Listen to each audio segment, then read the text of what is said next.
I spent the last week in an amazing opportunity working with a group of young leaders as they transition from leading self to leading others. And it's really exciting working with young people, helping them to discover a passion for leadership, which is something which they generally haven't been exposed to in their formative education.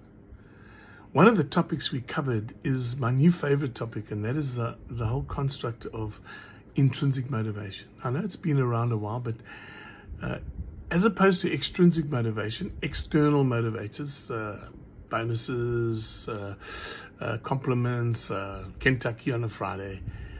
Intrinsic motivation is when we find in ourselves that light switch which connects us to a sense of our purpose. And when people become intrinsically motivated, then they're able to achieve amazing things.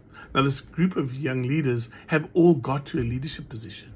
And somewhere along the line, they, as a consequence, must have achieved some level of intrinsic motivation.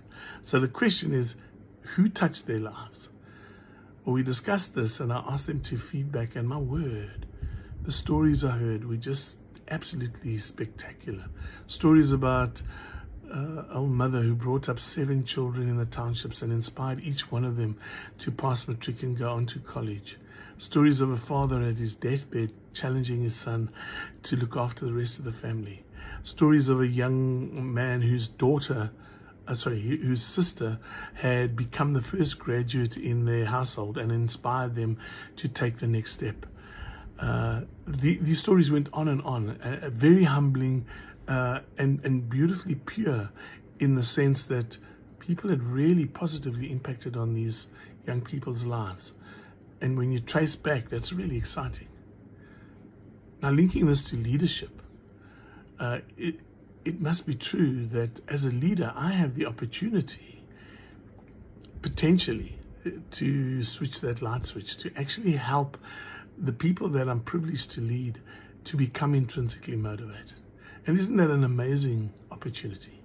Of course, the prerequisite is your people must trust you.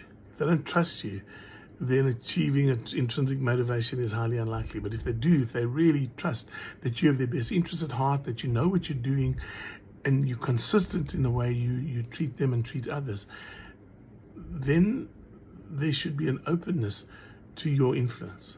And imagine leaving your handprint on the lives of the people that you've been privileged to lead. When they look back over their lives, they say, wow, that person made a difference. Isn't that actually so much more important than just driving for the KPI and the result at the end of the day? Doesn't that give a much bigger purpose to what we're doing in our workday life when we're grappling with the challenges of leading people than just achieving the business result? If we can leave our mark, a handprint, an intrinsic motivation in other people's lives, we can change their lives forever. I want to challenge you that that's what leadership should really be about.